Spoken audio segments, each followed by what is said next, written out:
from the heart of Dubai, where tomorrow is being built today, to the world. Welcome to the CTO Show with Mehmet. Here, we redefine technology and reimagine possibilities.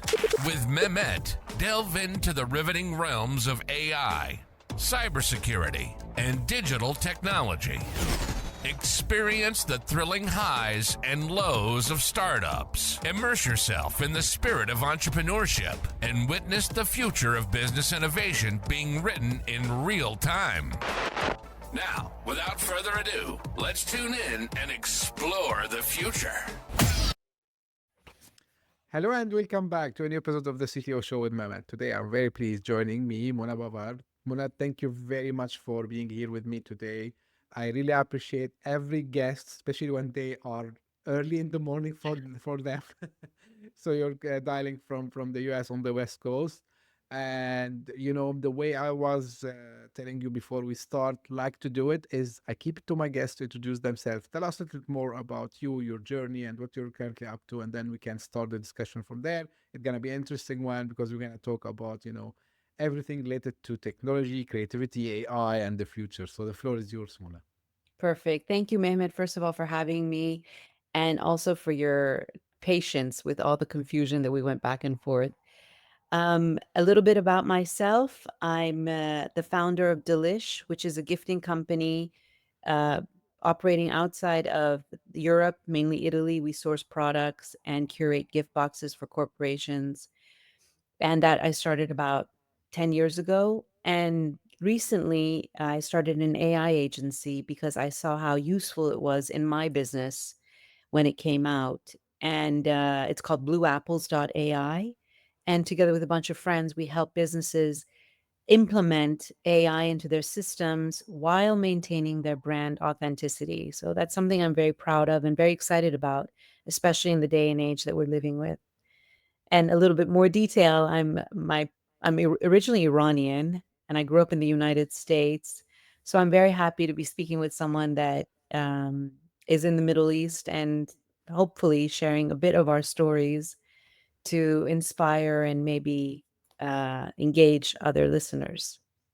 Absolutely, and thank you again, Mona, for being here with me today. So I'm always curious about the story behind any entrepreneur starting their company. So tell me more about like what was the moment you said like, okay, this is something I need to do. This is something that people will want, and this is something like I can stick with it for a long time. I'm talking here about like both DLISH and Blue Apple. So tell me a little bit more about the story behind it, and how you decided to pursue this adventure, I would call it. It is an adventure, more of a journey than anything else. Delish started, and that's the beauty of when we know our brand story. Delish started as just an idea because before that I was living in Italy and I had a consulting company and then an import and export, and we worked a lot with Dubai, so I was back and forth all the time. And then it evolved into products because I saw that working with all the producers, the food producers in Italy, and there's so many of them, and working with the designers, that the idea of this table was very special. And then later on in my business, I understood why, and that why was as an immigrant from Iran to the United States, there was a lot of obstacles that me and my family had to go through. And as young children, when I was only 7, my parents were able to create this beautiful safe haven around the table where it would keep us rooted to our culture through food, through stories that my father would tell, and then also allow us the freedom to share our emotions, to share the day, to express ourselves. And so subconsciously going through life, and when I moved to Italy and I went to do my MBA, I realized that I was doing the same thing. So creating this world around the table where I would invite people and share. And it was the food that would bring us together. It was an international program. So people from all over the world were coming, and you get to know someone not because of their skin color or their race or their gender or anything political related to them. It's more about the cultural side. And so that bonding was familiar to me. And subconsciously, when I got, again, subconsciously, it's all subconscious. When I got to my business, becoming this journey of an entrepreneurship, I gravitated towards this food and design aesthetic. And I put these in a box saying this is a gift. And then when my brand story came out, I understood why I wanted food and design, because it was my world. It was where I was brought up. I was able to express, I was able to share, I was able to become the woman that I am today. And so I wanted to put that in a box and gift it. And then it expanded to corporate gifting. And so I'm very proud of it, very, very proud of it, as most entrepreneurs are proud of their creations, because it's a way of sharing a piece of yourself.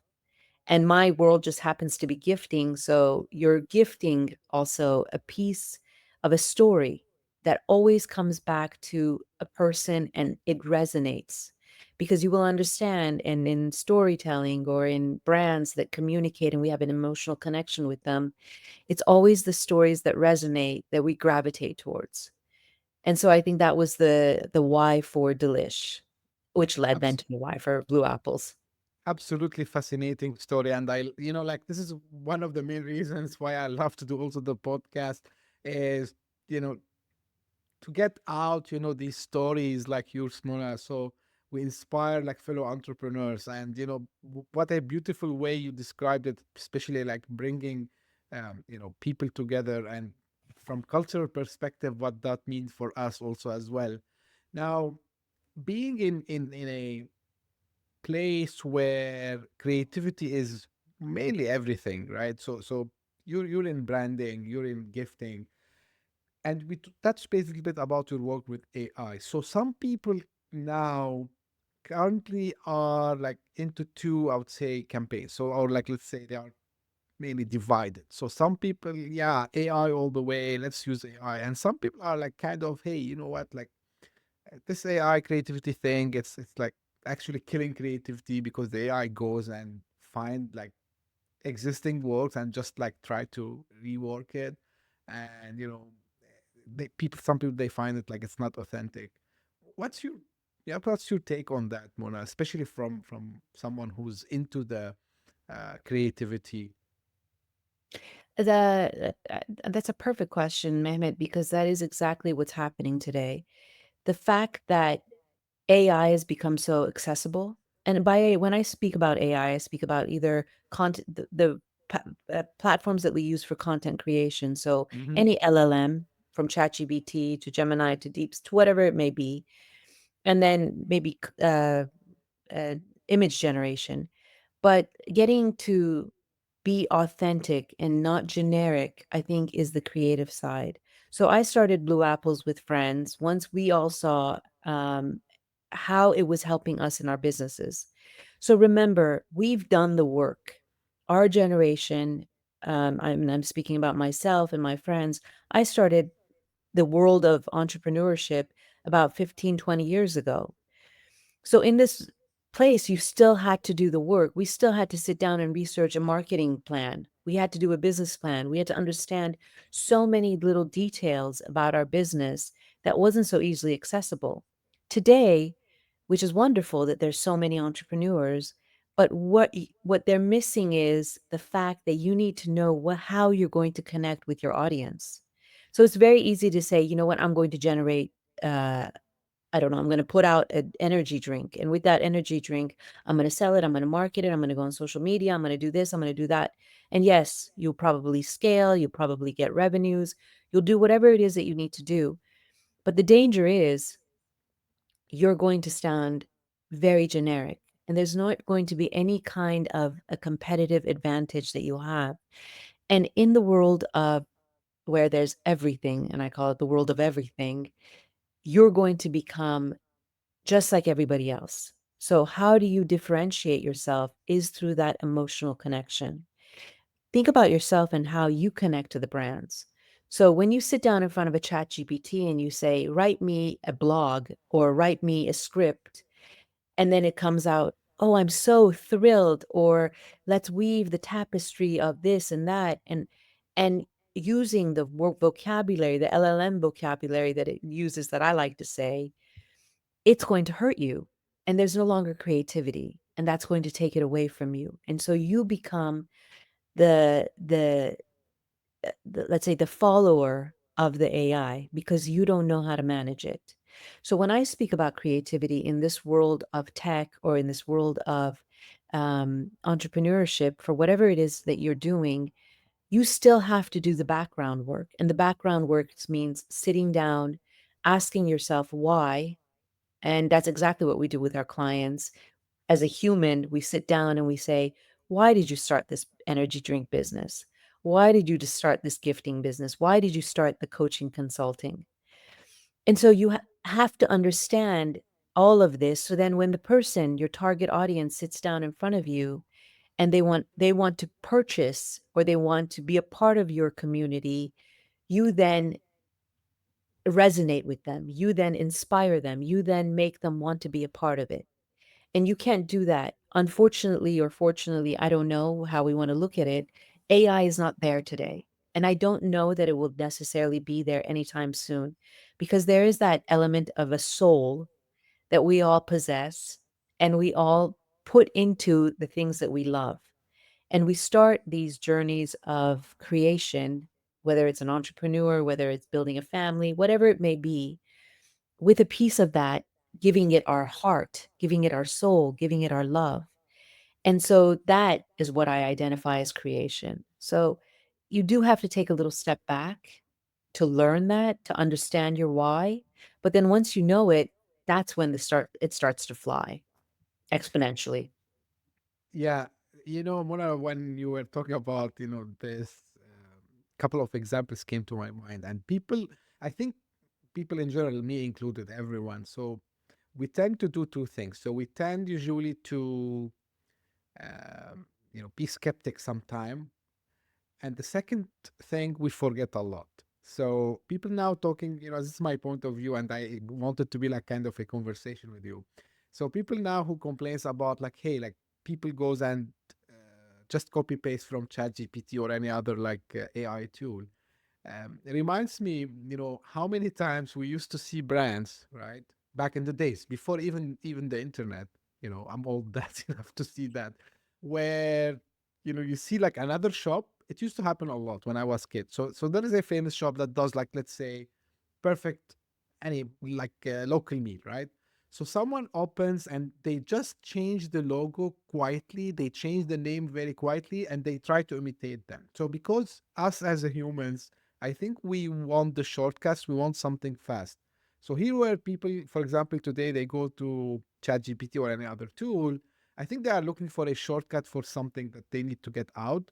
And this is where the creativity people, they say, yeah, this is not creative. For me, for example, when I use AI, I use it as a buddy, right? I just say, hey, like I have this idea in my mind, I'm thinking about it, like what are like my options, right? And then I have this back and forth like conversation with ChatGPT sometimes. And believe me, like the results are really fascinating. But I think we are like to be blamed for this. Correct me if I'm wrong, Mona. Like, what's your take on this? Because we seek always shortcuts.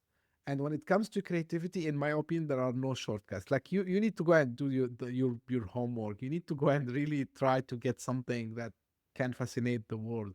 So for someone like yourself who've been experienced, like you did the entrepreneurship like for like so many years, what do you tell like fellow entrepreneurs about this part, like about not, looking for shortcuts using any technology, AI included?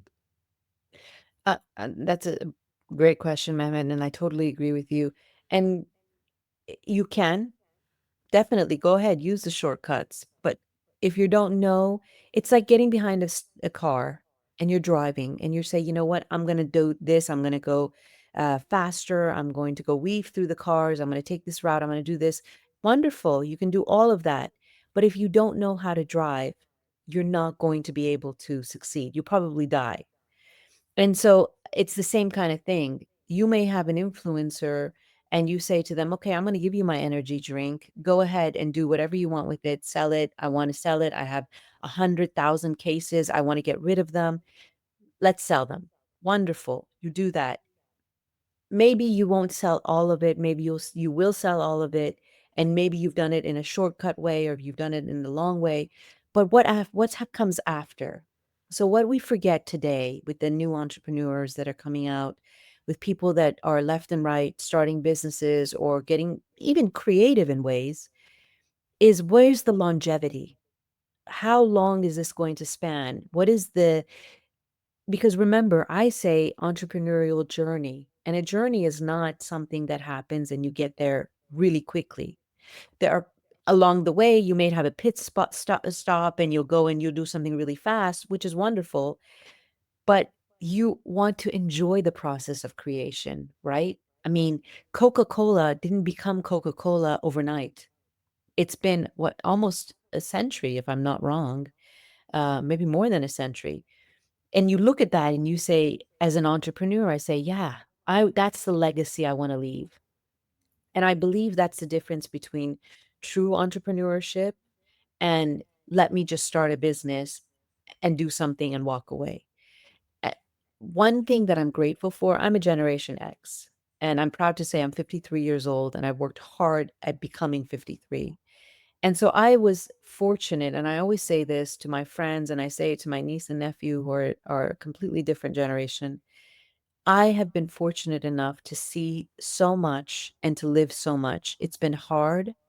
It's been difficult. We had to go to libraries and actually take out the book and do the research. So we learned that. Then computers came along and we had to learn how to use computers and cell phones and smartphones and social media and internet and so on and so we've learned how to learn. And I think that's the beauty of it's okay if it takes time. We don't have the attention span today anymore because of social media or the web or whatever it may be.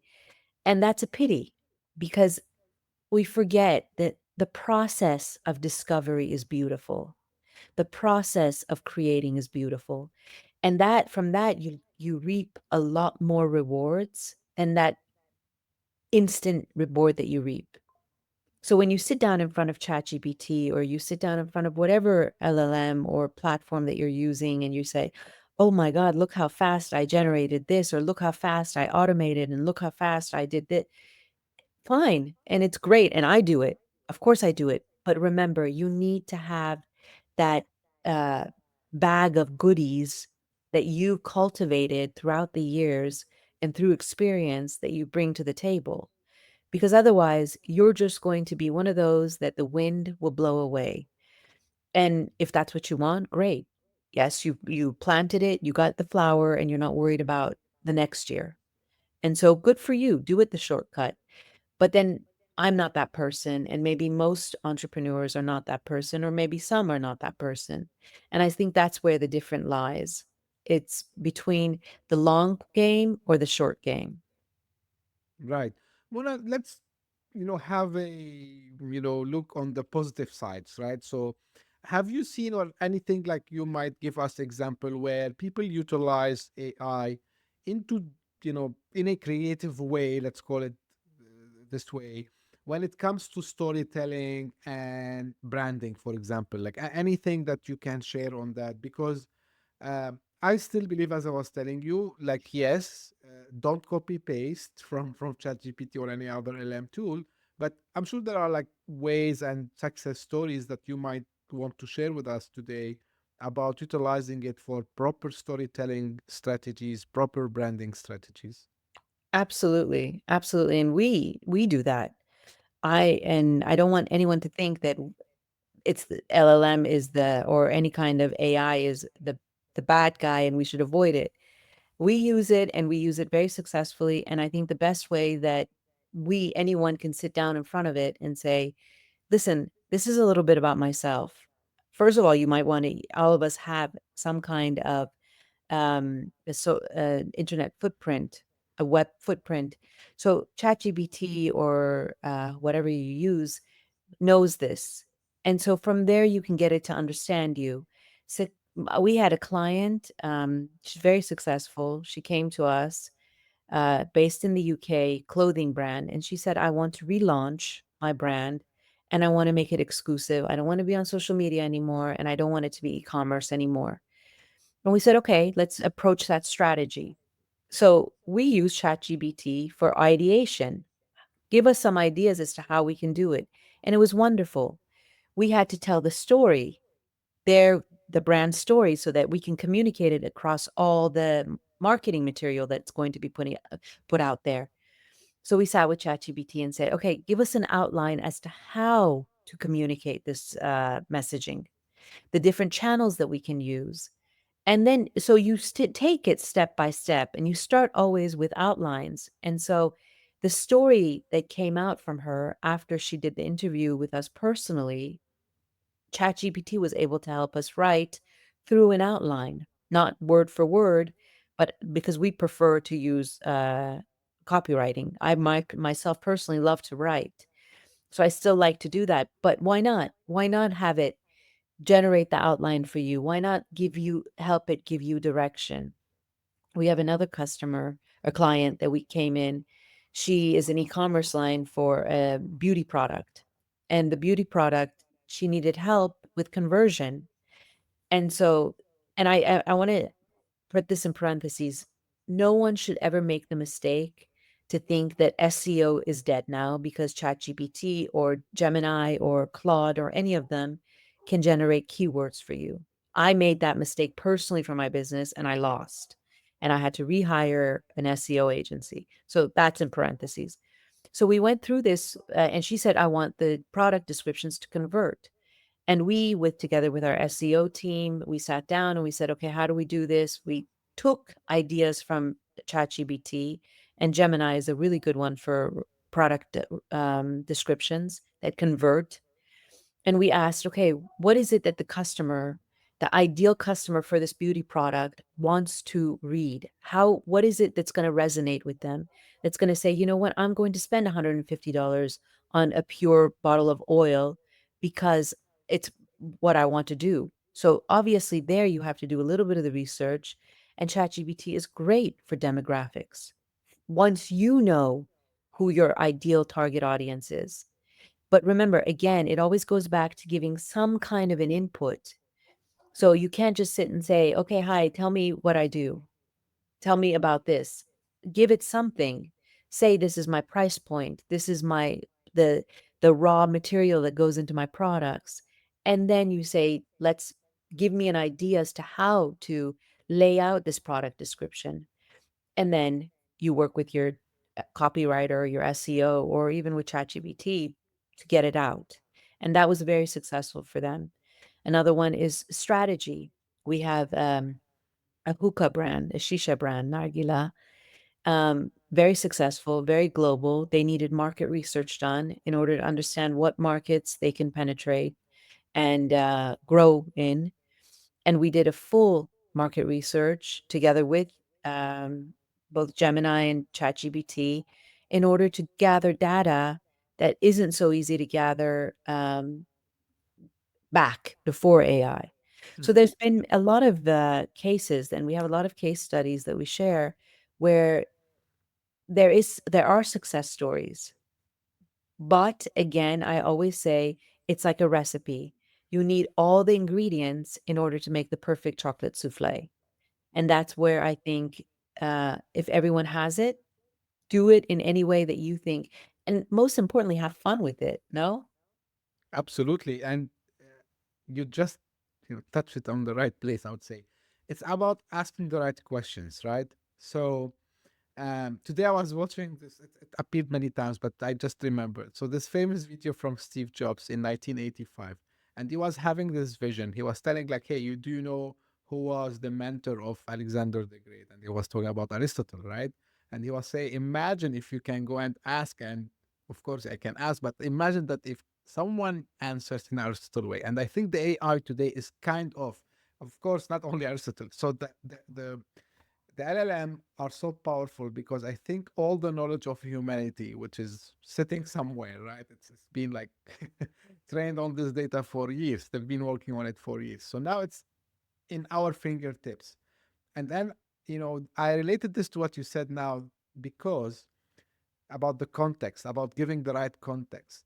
So even if today I have by my side, the greatest mind of the world, even if Steve Jobs were alive and he's sitting now, next to me on this chair, if I don't ask the right questions, say, hey, dude, what you're doing here? Like, what do you want from me, right? So I need to ask the right questions. And I think all starts writing by asking the right questions, AI included, because AI is actually all the data of humanity almost. I'm not sure how far they have ingested there, but of course it seems they invested heavily in training the models and having a lot of data there.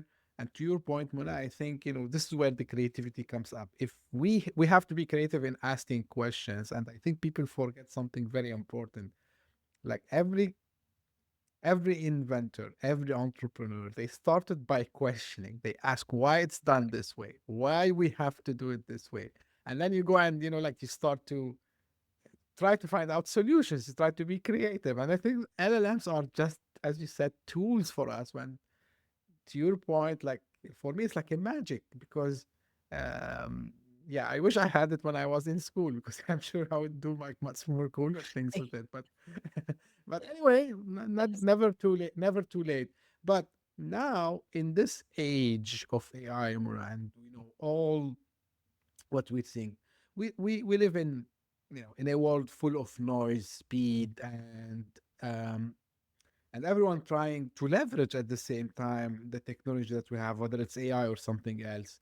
So, how do we still be able to build what we used to call them brand moments? Like, is it like, I don't know, you're the expert, like how we can do this? And should we leverage also the personal branding here and how we establish this connectivity with the audience that we want to target? Um, in my experience, vulnerability and honesty. The brands that we resonate, think about it for yourself. The brands that you resonate and go towards and you become a part of their community are the ones that are authentic. And by authenticity, I mean a part of themselves. They share a part of their vulnerability, their story, their for me, it was very difficult to share my story about being bullied as immigrants or the trauma that we went through or the hardships me and my family went through as immigrants in the early 1980s, late 70s when we came to the United States. And I didn't want to share that. I didn't want to put that out there. So it is a part of personal branding because it's my story as the founder of company that needs to be communicated because then the person who wants to be a part of this community, our client, our customer, says, oh, wow, let me go more towards it. I want to know more about this person, whether for the good or the bad. The product selling to me has always been a secondary. And the more you share, and that's why I think social platforms are wonderful if they're used in the right way, in the sense that you authentically come out and say, you know what, this is why I'm doing this. This is what this is all about. And we always tend to trust brands that do that, trust people that do that, that don't are not afraid to share and be vulnerable. And yes, there's shame associated to it. There's maybe um, this kind of anxiousness that comes with it. But I think the success will come with that. I do believe it. I've seen it for myself firsthand. There was so much resistance in sharing my story. There was so much resistance in putting myself out there. I said, oh no, the brand should be from behind the scenes. But you mentioned Steve Jobs. I mean, the first thing when we see that Apple logo is Steve Jobs, and you see the man, even today after years of his death. So I think it's one of those things where the founder should be out there. You should share your story. You should know it. You should communicate it honestly from the heart, and um, and not be resistant to it. From my experience, and that I think is the ticket. And however you need to do that. In today's world, the brands that I think have the most success and the clients that we work with in Blue Apples using the AI are the ones that can come out there and say, you know what, this is my voice. This is my story. I'm not ashamed of it. I'm proud of it. I'm proud of my journey and my accomplishments. Let me inspire others by it. I I just want to say something really quick. I teach at universities. I used to teach full time. Now I'm guest speaker or guest professor. And the most beautiful thing for me was the lessons I would learn from my students. And I think that is exactly the same thing when it comes to our customers, our clients, and that's why we love feedback, is the lessons that they teach us. Every time you share, like I'm sitting here with you sharing, Mehmet, I'm learning also from you. And I'm hoping that I'm inspiring you, your audience, as you inspire me or people from the outside. So this is an energy flow. This is back and forth. This is what communication is. It's that let me share and let you share all of this, and we both get inspired. We both get creative. We both grow. So this tree of life becomes bigger and bigger and bigger and bigger, and we're part of it. Absolutely. And you mentioned actually even, with what you did with Dilish actually. So you focused on authenticity. You focused on bringing the story, from, your early days and, about, being on the table.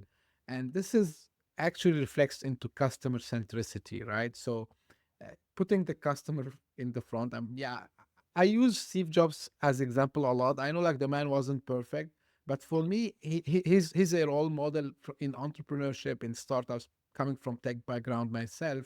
So I give him as example a lot because there's a lot of things that still apply still today, and he always was also fan of this customer centricity, the storytelling, and the way that he used to, you know, I would say focus on the problem and why this problem should be solved. And then after that, he do the wow moment of introducing a new product, whether it was the iPhone, even before, like people forget about even the older products. But anyway, to your point, the second thing um, about uh, inspiring people, and this is exactly, people ask me like, what do you get out of this podcast? I said nothing. I mean, okay, if you're asking me from money wise, I don't think about it.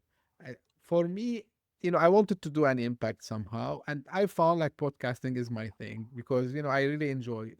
Plus, I tell them my biggest win from the podcast as a host is I get free lecturing from best people, at least for 1 hour or so. And imagine like every time I speak with someone like you, Muna, like you have all this experience. So imagine how much I learn from you, to your point. And then as I put that outside on all podcasting platforms, so if I say, okay, if one person only listen to this and they get inspired, I feel myself, I fulfilled my mission, right? Of course, I wish to get impact on more people, but 100%. And this is why, for me, it became not only as a media presence, it became for me kind of a school where I'm learning with students, let's put it this way. And again, like every time I have someone like you, Muna, like I feel like, yeah, I should continue to do this because, there are awesome people all over the place in all, countries that we need to bring and let them inspire other people. But of course, we're going to continue a little bit with you here, Muna. So I've seen something while preparing. I was looking for the profile, and you mentioned something which attracted me. You said the future doesn't need another algorithm; it needs Soul. And you mentioned a little bit up in the beginning about Soul when it comes to ChatGPT. What does it mean? Uh, Wonderful. Um, exactly that when it comes to so much in the world today, we have so much, um, a little bit overwhelming, much of stuff, whether it's information that's being fed to us or products that we're consuming from anything, take it any genre. Restaurants are popping up left and right. Um, replications of products that are there, and you this um, stress of choice, everything that is sometimes overwhelming, not sometimes, most of the time overwhelming, and you don't know what to do with it. I think it's nice to center. And I'm not woo. I'm not at all that person that says, go and meditate and go and do this and go. No, I'm not saying that. I'm talking purely from a consumer uh, business aspect where you say, even there, it's true that there are businesses that pop up and we say they're heartless and they don't care. And maybe that does happen because you're scaling or because of whatever reason. But there are businesses out there that do. There are companies out there that have the soul.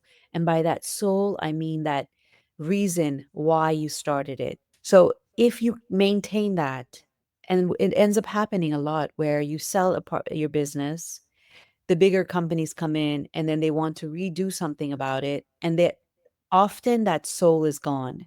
So we say, oh, new management came and the food doesn't taste the same. Oh, you know what? I used to buy from this company. The material used to be so much better and now it's not. Because why? They want to obviously scale and the margins to go higher and all that. So that's the part I'm talking about where you can do all of that stuff, but don't forget your why. Don't forget why you started it. Be transparent, communicate, share it. The algorithm is great. It's there and we're always chasing it. Don't worry about chasing it. Just focus on why. Let your heart, and I say this honestly because I was, and maybe from time to time I am that person where that fear comes in and you're like, oh no, I'm falling behind. Look at what happened when OpenAI put out ChatGPT. How scared was Google? Google, this big giant, is like, oh no, I'm falling behind. You have to answer to stakeholders, you have to answer to shareholders, you have to answer to so many people, and you start to now work on fear. So you say, let me move forward as quickly as possible. And along the way, they made mistakes. And then you look at OpenAI and you say, okay, you know what? Sam Altman started with heart, let's say. He started with that purity of authenticity of why I'm doing this. And he was focused like a horse that has its shields on. And you go and you see, this is my objective. As soon as you remove this, there's this confusion and you're scared and you don't know which direction to go. And that's what I'm talking about when I say soul. And that's when I say that algorithm, we're always going to be chasing it and you don't want to be always chasing it. Let you focus on you and your mission and your objective and your why, and the algorithm will come. We have a great saying that the more you chase the more the world will resist you. Think of a relationship. The more the man chases the woman is like, no, no, no. And we always want to go towards that more, right? So why not reverse it and say, you know what? You chase me, algorithm. So Um, this is now the saying I go by. I tell people, and I know, by the way, sometimes even if you share something like this on some social media platforms, you get kind of shadow banned if you say this. But hey, listen, I don't care. I tell some of the people in my circle because I say, look, it's my it's first, it's my ideas. Second, it's like my style. Third, it's me, the human.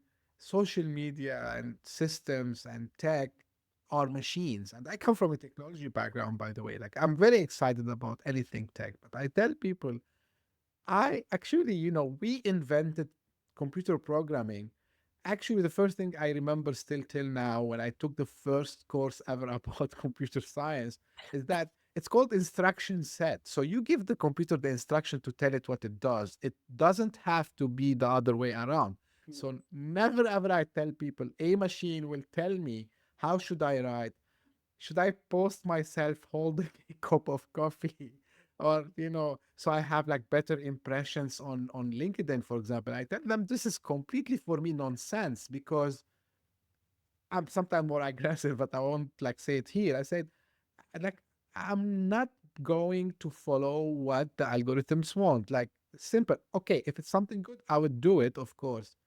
But I would not put myself in silly situations, you know, staring on something.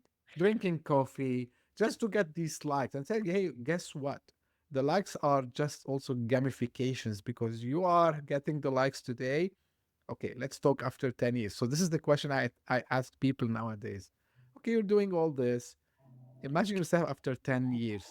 Where are you going to be? This simple question, right? And then no one knows. Only the people, to your point, Muna, who have they know their whys. Let's put it this way. They know why they are starting business. They know why they are writing. They know why they want to do what they are doing. Only these people, yes, they have exactly described it the right way. They have this whole sheet, and they are very focused on what they are doing. And absolutely, it's something 100% true. And thank you for sharing this.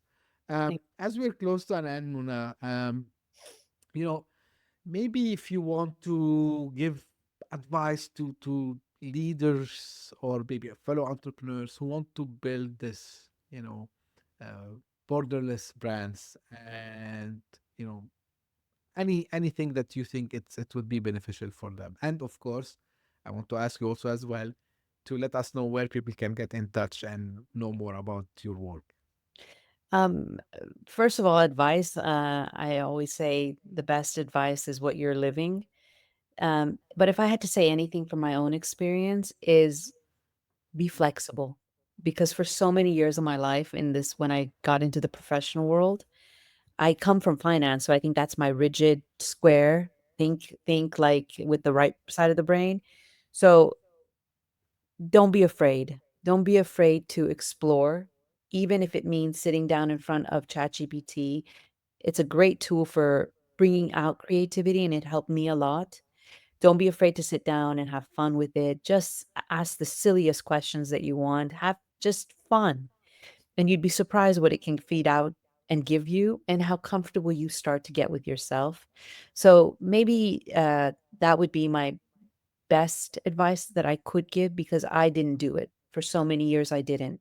I thought it had to be exactly as the book said. It had to be exactly fitting into this box. And true business is about breaking the boundaries and just going as far off as you can. And especially now, I have to say, because we're so exposed to competitors. So if you're on social media, you see your competitors, what are they doing? You're like, oh no, should I be doing that? Should I not be doing that? And it's like, you know what, just have fun. If you want to get silly, get silly. And as far as where people can find me, LinkedIn for my personal contact, and then Delish, DLISH.us, and BlueApples.ai for our AI consulting.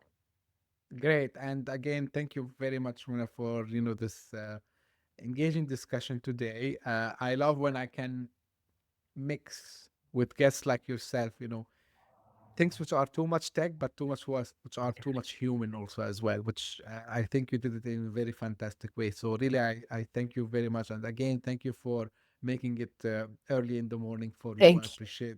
I appreciate this.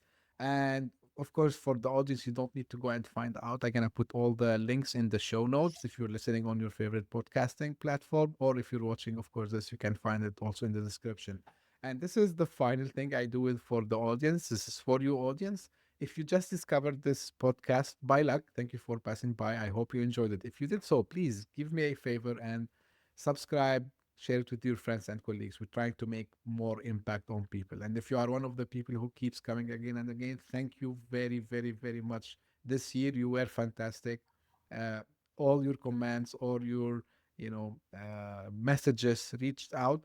Not only this, because of you, because of your support, the podcast this year, after 2 years of doing this, managed to make it multiple times, at least in month of March, April, in getting in the top 200 charts in the Apple podcast across multiple countries, which is something, I didn't see before. Usually we used to trend 1 month in one country, the other month in another country, but this year, every month we are like trending at least in 4 to 5 countries. So thank you very much. I'm waiting more people also to reach from other countries also as well.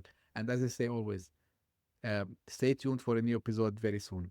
And thank you for your support as always. Thank you. Bye bye. Hit that subscribe button, share the show with your tech-savvy friends and fellow entrepreneurs, and leave us a review on your favorite podcast app. Your support means the world to us.